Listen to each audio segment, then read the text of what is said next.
Thank you for checking out Coastal Community Church. We hope that you receive hope and encouragement through this week's message. If this ministry has impacted your life in any way, please share your story at mystory@coastalcommunity.tv. We hope you enjoy the service.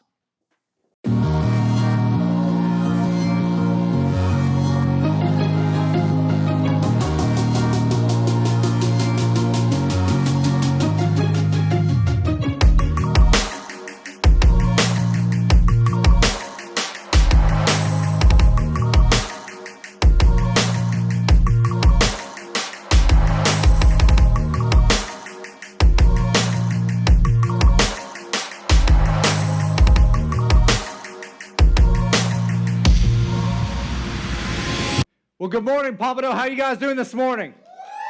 You guys doing all right? Welcome, welcome, welcome. My name is TJ. I'm one of the pastors here. We're so glad that you're with us. Before we kind of dive in today, I just want to let you guys know that next weekend, we have some incredible news that we want to share with you guys. It's going to be an absolutely unbelievable weekend.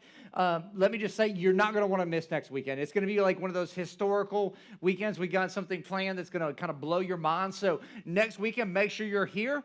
And make sure you bring everybody that you know that comes here that skips out on some weekends. They need to come with you next weekend. Everybody say, I'm going to be here next weekend. Okay, that wasn't everybody, but that's close enough. Like, just put it in your mind. Just know that, like, you miss next weekend, you're going to miss.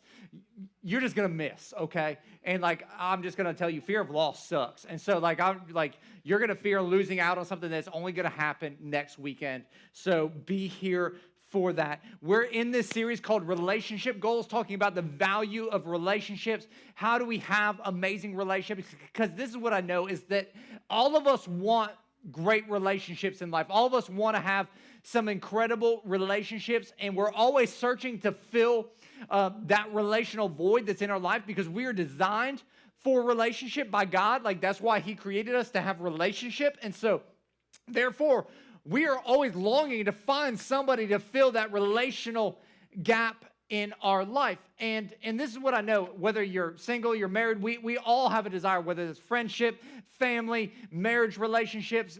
It's something that's just ingrained within us that we want meaningful relationships. Now, I remember as a little kid, I remember my first crush. Does everybody else remember their first crush that they had when they were little kids? All the teenagers are like, yeah, I remember that. It was like 2 weeks ago, But I remember it was in elementary school. I had my first crush. It was the girl's name was Jenny, and I was like, man, if I could just like Jenny, like it would just be amazing. Like if Jenny was my girl, then it would just change my life. And so, starting to think about that, I was looking on the internet and I found this love letter from a little boy named Bennett that he sent to this girl named Bailey, and this is what he wrote to her, maybe, possibly. Here it is. He says, Bailey, will you please come to my house? Let's play together.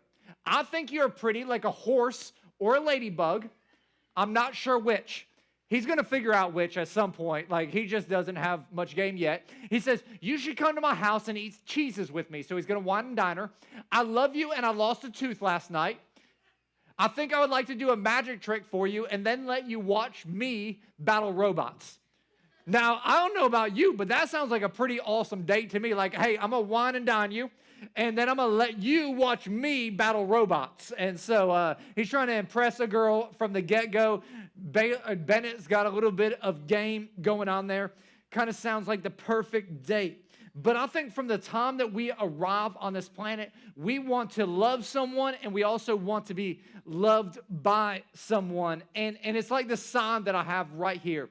It's the word love, and there's a heart that's there, and there, instead of the O, it's a heart for the O and the word love, because we go into relationships and we go into life thinking, man, there's this void in our life, in our heart, and we're hoping that someone, someplace, somehow, some way can fill that void that we have and give us what we're missing in our life. And so we search and we look and we look and we search and we long and we hope that at some point somebody's going to come in and do that. And so we go from relationship to relationship trying to find that peace that is missing in our life. And in that, we end up with a lot of hurt.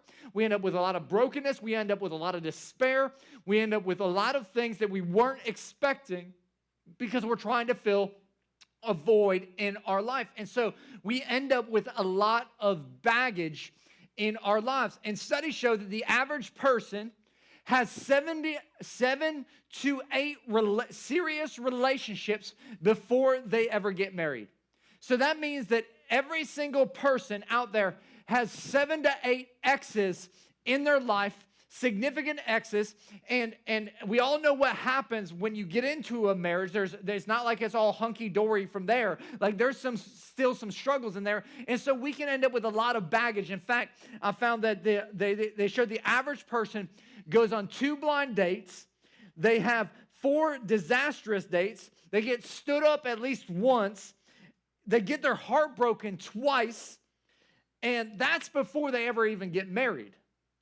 And so then marriage comes along and you find out that that person's going to disappoint you a lot if you have a lot of expectations on them. And so we accumulate all of this stuff in our hearts and we're walking around with it. And if we don't learn how to deal with the brokenness that comes from those relationships in our heart, then what will happen is we'll walk into every relationship hoping that somebody's going to give us significance, hoping that somebody's going to bring us worth, hoping that somebody is going to meet all of our emotional and physical needs in life, and they're going to bring us security, and they'll bring us happiness, and they'll help us feel good about ourselves, and they'll bring us joy.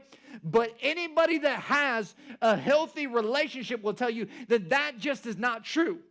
You're never going to find that from that person because no person was designed and wired to fill all those needs that are in your heart. It's just not possible. So today what I want to do is I want to look and find out how we can experience a full and complete heart in our life, and how we can do that through our relationship with God. And as we develop that, we'll be able to move forward so that no matter at what point in time God brings a relationship, a friendship, a marriage, a family into our lives, that we'll be ready to experience that because we have a full heart. And so we're going to be looking at Colossians chapter 2 today. If you have your Bible, I'd love for you to turn to Colossians chapter 2. Paul is talking to the church in Colossae. And he's talking to them about their significance and their worth and their value in Christ. And this is what he says in Colossians chapter 2, starting in verse 6. And he says, "Now, just as you accepted Christ Jesus as your Lord, you must continue to follow him." Now, I just want to sit here for a second, so just leave that verse up. He says, like, as you have accepted Christ, and a lot of us in here, we have accepted Christ. Maybe you do that through a prayer in church. Maybe you do that through a friend. They helped lead you to Christ. Maybe you did that a long time ago when you were at camp or something. You said a prayer. Maybe there's some of you in here today that you've never accepted Christ, and you're going to have an opportunity to do that later in the service. And that's an exciting thing for you as you're on this journey of figuring out your faith story. But for those of us who have accepted Christ, he's saying, listen, that's one part of it, but there's more to it. You got to continue to follow him. It says, so after you accept Christ, what he's saying is happening is positionally, your heart is full. When you accept Jesus, your heart positionally with God is full. It means you've received forgiveness, you have grace, you have a purpose and a plan through God in your life. Like God is fully in you and fully a part of your life. And so positionally, you're there. Now, experientially, you might not have all those things. You might not have forgiveness. You might not have freedom experientially. He says all of this stuff experientially is going to take some work. That's why he says you got to follow Christ. So it's not just about accepting Christ, because when we accept positionally, our heart is aligned, but experientially, the reality of our life is that it's going to take some work for us to follow him. And as we follow him, we'll experience freedom and grace and mercy and forgiveness in totality of our lives rather than just in our hearts. And so he says, Paul continues on and he says, let your roots grow down into him. And when you start thinking about roots, you start thinking about planting something. And Paul is referring that, man, as individuals, we need to plant ourselves in Christ. It's not just about accepting Christ as a believer, but it's about accepting and following him and planting ourselves into him. It's why we say it's so important for people to get involved in community. It's so important for you to get plugged into a church, because the worst thing that can happen to a plant is you plant it, as it starts growing, you grab it, you rip it out of the ground, and you put it in something else, and you rip it out of the ground. It never gives the plant any chance to have its roots go down deep, to grow strong and ready to produce the fruit that it was intended to produce. And so he's saying, man, you got to allow the roots to go down deep, which means you need to get plugged in and stay in one spot. In fact, in researching, I found this statistic that says that people, married couples that go to church weekly together, divorce at a 50% less rate than the national average. You want to know why they divorce at a less rate? Because they've realized that when they get planted and they get rooted in God together, it eliminates a lot of the friction that comes in their lives, because they're building their marriage not on just their relationship with one another, but they're building it on their relationship with Jesus and other people. And it makes a huge difference. And so if you want to have your marriage odds just escalate up another 25% up to 75% success rate, come to church every single week with your spouse and learn together and grow together and get planted in a community that's going to encourage you to grow in that. And so he says, man, put your roots down deep, and that takes some time. That's not an instantaneous thing. Then he says, let your lives be built upon him. And so he goes from this planting idea to a construction idea. He says, listen, the most important thing in constructing anything in life is the foundation. And you think about building homes down here in South Florida, we're on like swamp, because we're right next to the Everglades, and so it's really murky. And so if you look around, you see a lot of cracks in houses. Why? The foundation is settling. And because the foundation wasn't built on solid ground, it's moving, and therefore it's causing all kinds of structural problems in homes.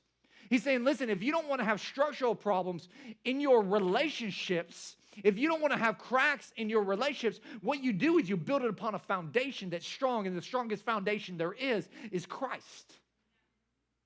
He's saying you got to build, you got to set yourselves on that. And that will help you have this full heart. And he goes, then your faith will grow strong in the truth you were taught, and you will overflow with thankfulness. Don't let anyone capture you with empty philosophies and high-sounding nonsense like politics. Don't let them capture you with that comes from human thinking and from spiritual powers of this world, rather than from Christ. For in Christ lives all the fullness of God in a human body. So you also are complete. Now, isn't that what we all want? We all want to be complete. It's like Jerry Maguire. We all want that line. You complete me. That's what we're looking for. We just know that that's a bunch of baloney, because no person can complete us. But it says right here, you're complete. When? Through your finding of the perfect man or woman? No. Through looking cute, ladies? No. I mean, that's good. Guys, through getting a raise at your job? No. He says, you're complete through your union with Christ, who is head over every ruler and authority. See, our culture says it's everything on the outside. That's what everything is about. And right here, what we're learning and what we're looking at today is something that I don't have to share with you that's a new principle. In fact, this is a very, very old principle, and it's rich and it's true. And it's the fact that your completeness in life comes solely and completely through Christ, not external things. And so when I hear people say, man, I want you to help me make my marriage better, what I would tell you is when you go and you make your union with Christ complete, this is what I know, is that your marriage will get better. Well, you say, well, I want better friendships and relationships with people. Well, go and make your union with Christ more complete, and this is what's going to happen is your relationships with other people are going to get better. Well, you say, well, I want to learn how to be content in my singleness, and I would say, man, go make your union with Christ complete. And what will happen is you'll start to find contentment in the midst of your singleness. It's that simple, and it's the biblical answer to every problem we have in life. Now, actually living that out is a heck of a lot harder than what I just said. And I think most of us would agree with that because of the pain that we've experienced, because of the hurt from our past relationships. But at the end of the day, it comes back to allowing Christ to dig down deep inside of us and root and allow that foundation to be set so that our life becomes full and complete with Christ rather than trying to fill it with other things that just break our heart. So, when you do come to a relationship and you do meet somebody that is absolutely amazing and you're like, oh my gosh, they're going to blow my mind, like you're not looking to them for your significance. You're not looking to them for your worth. You're not looking for them for praise and adoration. You're not looking to them for acceptance because you get all of those things from Christ. Because you've allowed your roots to grow deep and you've built that foundation. And when we do that, we position ourselves in a place where anything can happen and where we're ready for any relationship that comes into our lives because we know where we get the source of who we are from. It's from Christ.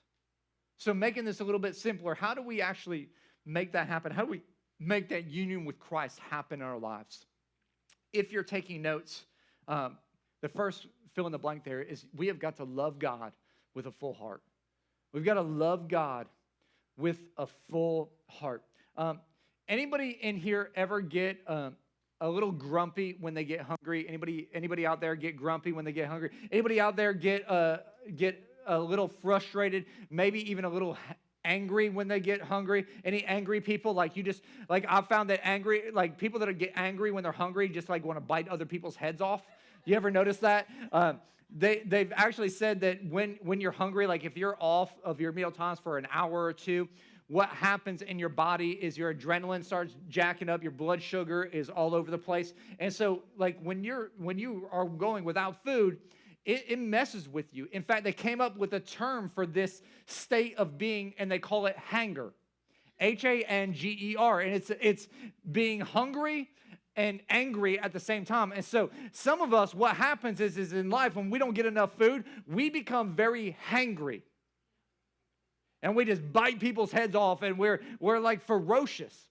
I think the same thing happens in our spiritual life as well. When we don't have this completion because we were made spirit and body, when we're not getting spiritually fed, when we've gone some time without connecting with our Savior, what happens is we get spiritually hangry in life if we don't fill that void in our lives. And the only thing that can fill that is God. Emotions can't fill that. Friendships can't fill that. A drug can't fill that. Even though we'll try to fill that with those things, the only thing that can fill that spiritual hunger in our life is a connection with God. And I don't know about you, but I'm in a season of life where I'm learning how to stop and reflect a lot more. I have a tendency to be very, very driven in life. And because I'm driven in life, I'm not only living like for where I'm at right now, but I'm like 17 steps ahead of where I want to be. And because I'm 17 steps ahead and I'm driving towards that goal, a lot of times I miss out on the moment. And I miss out on what God is doing right there. And so in this season of my life, I've been taking a lot of time to just stop in the middle of the craziness and the busyness and the drivenness and going and just saying, God, what are you trying to do right now? And in the middle of doing that, I've found so much joy. I've found so much contentment. I find myself smiling a lot more, enjoying the process because I'm starting to realize that every day that I have, that I get to walk this earth is this incredible gift from God, that I get to experience Him in a real and meaningful way. And as I do that, the spiritual hunger that so easily comes upon me starts to dissipate. But for so many of us, we're so busy in life, we have this spiritual hunger that comes on to us if we're not filling ourselves with God. There's this guy named Dr. John Goodman, and he runs a thing called the Love Lab. And what he does is he takes couples and he analyzes them. He watches their body language. He watches their facial expressions. He watches their eye movements. He's got all these analytical things that he looks at from their tone of voice to how they talk to one another. And he claims that within 30 minutes of meeting and watching a couple, that with 90% accuracy, he can determine whether they will make it long term, which is pretty amazing. So if like you're dating somebody, you might want to go out to wherever he is and just sit down and have him analyze you for 30 minutes because he'll tell you whether you'll make it or not. He says that he knows whether somebody will be a master or a disaster of love. Some of y'all are like, oh, I've already proven that I'm a disaster of love, so like I don't need somebody to tell me that. But here's what's interesting is he says, one of the key ways to know if a couple will make it or not is the generosity of their hearts. And how he tells if they're generous of heart is how responsive they are to the other person's bids for attention. And what he means by that is he puts a couple in a room, and a lot of times there's a window, and they have activity happening outside the window. And typically what will happen is like a guy will get up and go to the window and watch everything, and he'll be like, hey, baby, you need to check this out. And if she ignores him, she just ignored his bid for attention. But if she gets up and walks over the window and goes, hey, that's pretty cool, she's giving in to his bid for attention right there. Or if they're sitting there and they're both on their cell phones looking at Twitter, Instagram, Facebook, whatever it may be, and she all of a sudden she goes, and lets out this big sigh, it's a bid for attention. And so in that moment, when he hears that, does he look up and go, hey, babe, what's going on? Or how are you doing? Is he giving in to her bid for attention? He says the average couples that he see, about 3 out of 10 actually regularly give in to the other one's bids for attention. And if they give in to the bids for attention, then all of a sudden they will have extremely successful relationships. And the ones that don't, they end up with a whole bunch of drama happening in the relationships. And why is that? Important because for a lot of us, what we're trying to do is we're trying to get somebody else to fill the void in our heart. And so we're bidding for attention all the time. And when they disappoint us, what happens is we feel rejected, we feel abandoned, we feel like leftovers, and all of a sudden our relationships are in turmoil. And what Paul is saying here is instead of relying on somebody else to fill those voids and needs, what you need to do is you need to make your union with Christ complete so that he is filling your heart. So you're not looking for attention from somebody else because you're getting all the attention you need from your relationship in God. And because you're getting your relationship with God is so secure and so firm and so intense, you're taking on Christ's nature, which is to serve others. And all of a sudden you're recognizing the bids for attention from other people that are hurting and lost and broken in your world. And you're meeting those needs. And all of a sudden your relational life is elevating. And so Paul is encouraging us right here to love God with a full heart and all that you are. And in loving God with a full heart, you'll experience a full heart in your own life. And that'll position you to put away the old you. That will position you to put away your old way of living. Because a lot of us, we're bringing a lot of baggage into relationships. We're bringing a lot of stuff with our past for us. And thank you to technology, we can experience all the baggage that people bring into the world because the internet is like a Jerry Springer show on steroids. And so this week I found some of the worst breakup texts out there. And so I thought I'd share a couple with you. This one says, hey, Jackson, you going to be home soon, hun? Pasta's almost ready. He goes, yeah, I'll be home in 20. Just dropped off my ex. And she goes, excuse me, what? And then she goes, I'm pissed. You promised you wouldn't see her anymore, which is already bad news in the relationship. And he goes, I meant to write RX. My prescription at Walgreens. Chill, babe. Breathe. And she writes back, I'm going to kill you. It's going to be some trouble there in that relationship. How about this one? Hey, I have to tell you something. Hey, I do too. Okay, let's say it at the same time. 1, 2, 3. Boom. Can we break up? Will you marry me? First of all, if you're asking anybody to marry you over a text, you got issues as it is. But anyways, here's another one. Hey, I don't think this is really working. I'm breaking up with you. She writes back, I'm your wife. You can't exactly break up with me. I'm living in your house. You can just walk over to the other side of the room and tell me you want to get a divorce. So they're sitting on the couch together. And he goes, oops, sorry, that was meant for someone else. She goes, oh, okay. Wait, what?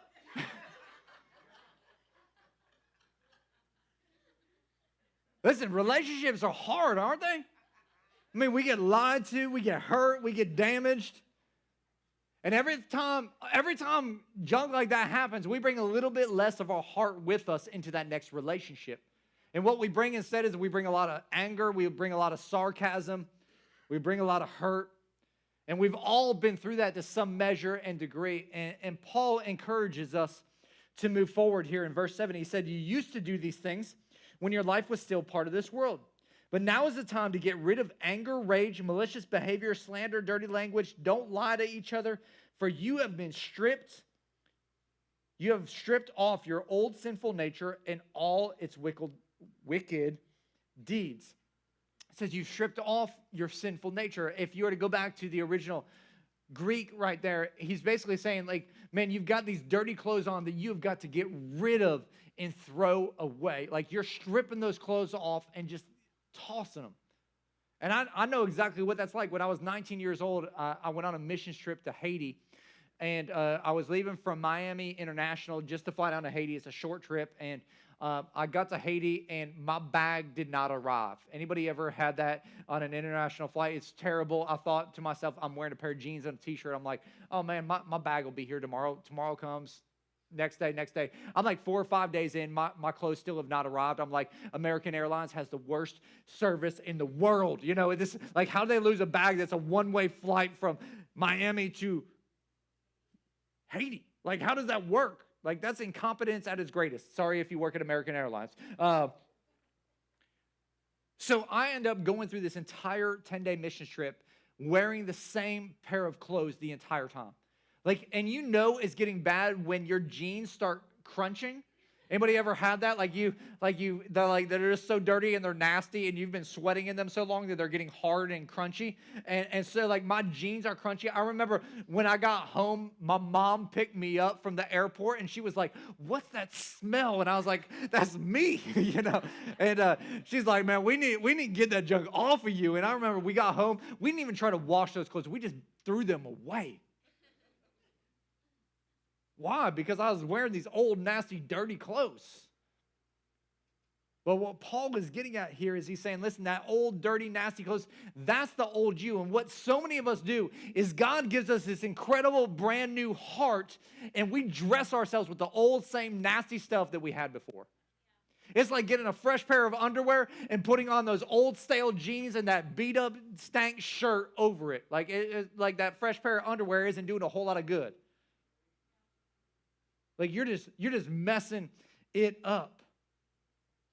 And God's saying you don't have to wear those clothes anymore.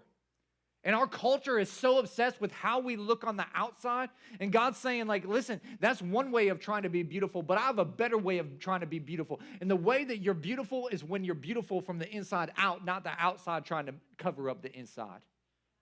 He says it's time for us to work on the inside, to get rid of some things in life. And he says, man, you need to get rid of anger and rage in your life. And a lot of people deal with this, particularly men. You know, so many studies that I've read have shown that when women get hurt in life, they get emotional and they cry for the majority of them. When men get hurt in life, they have a tendency to lash out in anger. And I know that this is true because I've dealt with an anger issue almost all of my life. From the time I was in kindergarten, I ended up getting kicked out of kindergarten because I was beating kids up because I was angry. And by the time I was in third grade, I was punching holes in walls because I had this uncontrollable anger in my life that I didn't know how to deal with. Finally, in counseling as fifth, sixth grader, my parents realized, this counselor's like, man, you've got to give him an outlet for this anger. And so they let me play sports so I could hurt other kids, you know, and it was okay. And that was great. But how many of y'all know that at some point you get old enough that sports aren't the answer anymore? You got to grow up. You got to deal with that junk. And I'll never forget if it was the first or the second year of marriage, and I remember being at Shayla's parents' house, which that right there will get you angry. In-laws' house, make you angry. And we were sitting at their dining room table, and Shayla did something.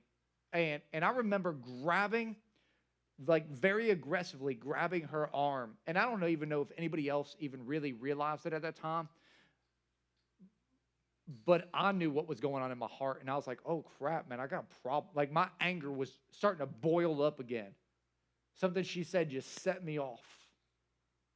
I remember going, man, I thought that this wasn't a problem in my life anymore. All of a sudden, it was internally, I knew it was a problem. And I remember talking to a friend of mine and saying, hey, this is what's going on. This is what I'm dealing with. And I think that a lot of the times that just recognizing the fact that you've got a problem is 50% of the victory right there, and telling somebody else about it, going, hey, here's my issue, here's my struggle. All of a sudden, you're starting to have this awareness of it, and you can start to deal. You can start to put in place intentional things that you're going to do to make sure that you don't continue to let that happen in your life. And as you're intentional about that, it just kind of seems to work itself out a lot of times.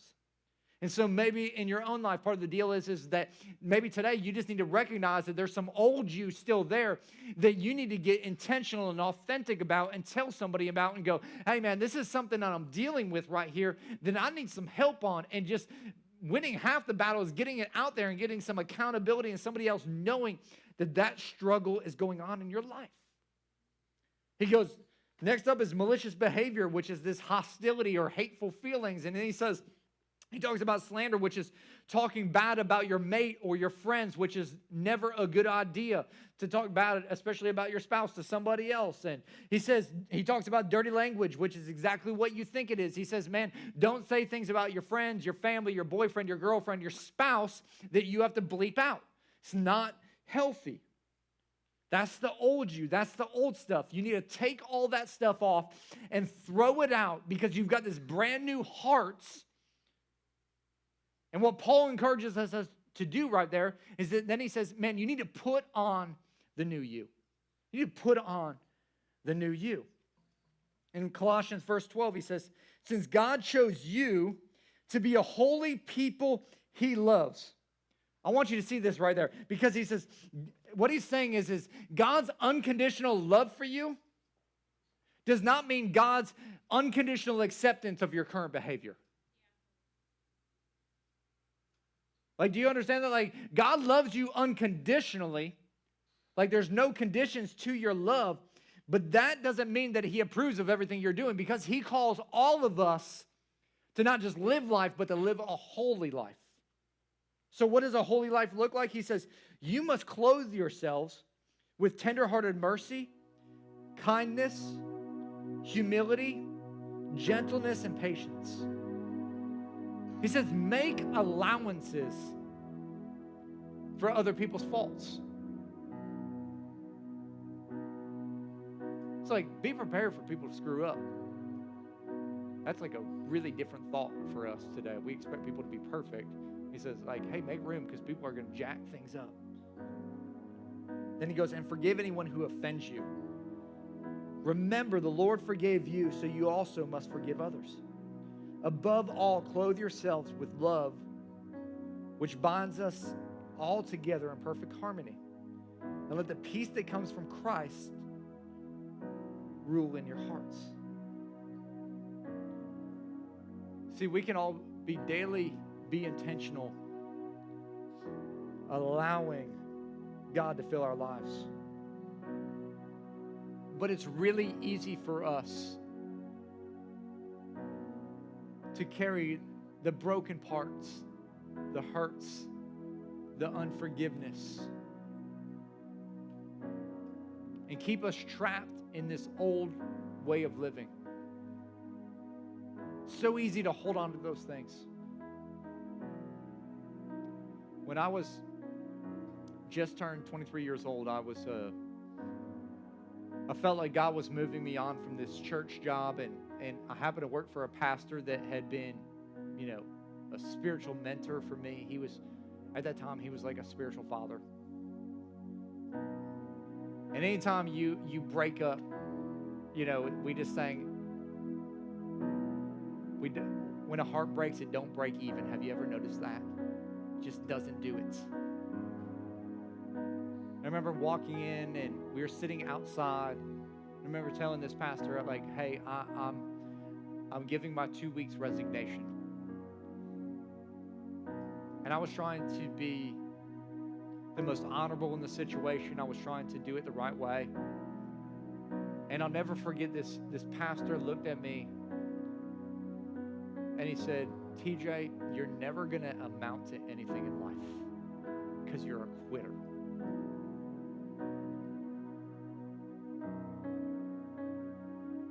And coming from somebody that I had so much respect and just loved was one of the most hurtful things that I'd ever experienced in my life. Like, it literally broke my heart right there. Not only did it break my heart, but it left me to this place in my life where, because I was hurt and it had broken this piece, I had this razor edge to my life. I was abrasive. I struggled big time in any relational setting. In fact, as I was working at this next church, I remember telling my pastor, he's like, what do you need to work on? I said, I'm terrible at relationships. Like, I hurt people. And I couldn't, no matter what I tried, I couldn't fix it because I was holding on to this hurt and this pain. And this hurt and this pain was impacting not only my job performance, but it's hurting my relationship with Shayla. We were in the 3rd year of our marriage. We were struggling big time, to the point where I remember walking in one day and saying, do you even want to do this anymore? We're just roommates. And I remember reading this verse right here is saying, when you forgive others, God will forgive you. When you let go of the hurts and the pains and all of those things, it'll change you. And that old saying of holding on to unforgiveness is like drinking a bottle of poison and hoping somebody else will die. It's so true. It was so true in my life. I was dying.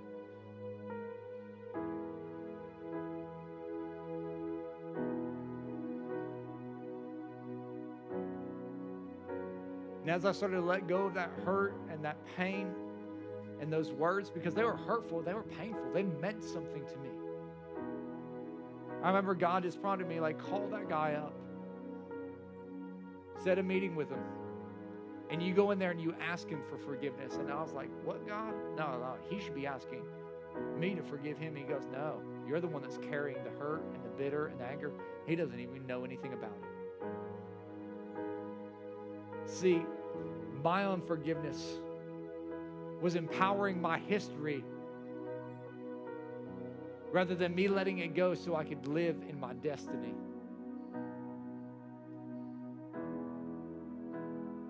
I remember walking in there and I humbled myself and I just said, man, will you forgive me? I started letting go of those hurts and those pains. All of a sudden I saw my relational world completely change. My marriage became amazing almost instantaneously. That isn't everybody's circumstance, but that was my circumstance. I saw relationships get deepened like never before because I realized that I had to take some stuff off to put something new on. And as I put on that love and that grace and that forgiveness, man, this new person arose. And there was a fullness in my heart that no other individual could fill but Christ alone. And maybe there's some of you in here today that need to take some things off. Maybe you need to take off some unforgiveness. Maybe you need to take off some anger. Maybe you need to take off some way that you've been talking. Maybe you need to take off some hurts and some pains. I don't know what you need to take off here today, but this is what I do know. The answer to your problem is your union with Christ. Thank you for checking out Coastal Community Church. We hope that you receive hope and encouragement through this week's message. If this ministry has impacted your life in any way, please share your story at mystory@coastalcommunity.tv. We hope you enjoy the service.